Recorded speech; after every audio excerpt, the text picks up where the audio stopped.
I was just talking with Russ back there. It's like you're 53, right? You've been curling. You're curling for 43 years. You started at the age of 10. Right. Who did you look up to? Like, I mean, because a lot of people would now. Everybody when you're 10. Well, that's true. Yeah. But who'd you model your curling after? My dad, really. Yeah, my dad was a real perfectionist, and he really worked on my brother and myself on our technique, and he was really the one that got us going. Really? Yeah.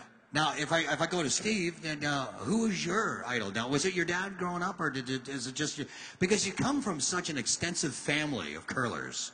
And I want to talk about the Briar, because there was an amazing moment at the Briar, which you know about. Maybe not too many people had a chance to see it. Was it your dad you looked up to? Yeah, it's always been Dad and Uncle Glenn, and it's been great to have phenomenal teachers like that to learn and pick their brain at the dinner table. Yep, and now let's go back to the Briar. The Briar was interesting when you played your brother, just because of two things. One, I've never seen Russ Howard lose it that much, and you broke the broom. They don't make them like they used to. Yeah, no kidding, I tell you. I'm watching on TV, and all of a sudden, I don't see the actual breaking of it. I understand the frustration. You're a competitor, and things they mounted, and the shot didn't go right, and I understand the frustration. But the interesting part is that all you see is your hands going down, okay? The next thing, you're walking with almost like just a stick. There's no head on the broom, right? But the best part of that entire game, by far, was the end of the game. You know you'd lost the game. The game was kind of like out of reach at that point. Your brother had won. You're standing back in the house looking around, and you look back to your brother, and then what happens? Explain to everybody what happened. Well, it's kind of ironic because we had an almost impossible double, and James said, try the double. It's no big deal. We can't win the game anyways. And I didn't really think it was there. It was there. I just wanted to draw for one because I knew the game was over, and I'd rather make a shot, shake hands, than miss a shot and shake hands. And just instinctively, I turned, because James and I were kind of deciding. I didn't think it was there. He did think it was there. So I just instinctively said, Glenn, what do you think? And which is kind of funny because I did that for 18 years with him. And tell him what Glenn said. And he thought it was there, but I don't agree with that. So anyways, I slid down just to play the draw. And James, being stubborn as he is, went over and put the broom down for the double takeout.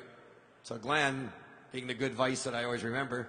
Oh, nice. He was always his favorite. I always liked you best. He ran over, put the ice down for the draw, so I had two choices, so I followed him, and away we went. And it was a pretty neat moment.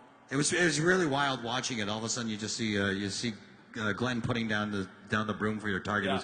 To me, it was kind of neat. I talked to you right afterwards, and you said you're sitting in the hat getting ready to deliver the rock, and you said it was almost like a flashback to when you guys were playing for Ontario. It really was. I haven't played with Glenn for about 10 years, and we had some great moments together, and all of a sudden, all these emotions going on, the crowd's roaring and playing the rock. I look up, there's Glenn.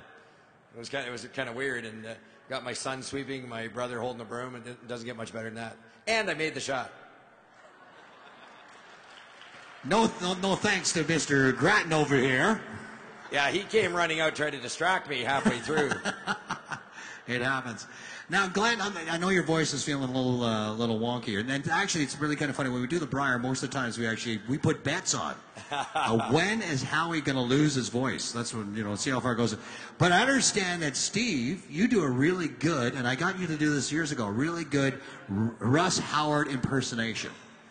So what I want you to do right now, my friend, is I want you to do an impression of your dad. Okay? So here we go. I'll set it up for you, day one. Okay. See how much... Look at he's getting rope. I think he needs about 50 feet of rope here. Okay. He might need some rope after this is over.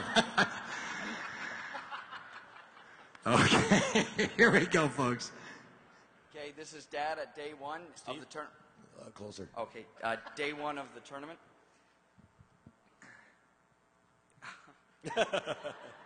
Last time I did it, I was a little more drunk. Oh, do you want a shotgun of beer real quick? No. Oh. Okay. So, day one. Hard, real hard. Whoa, right off. Whoa, hard, right off. Whoa. Okay. That's day one. This is day three. Day three. Hard. Whoa. Right off. Hard. Okay. That's day three. This is the last draw. The last rock.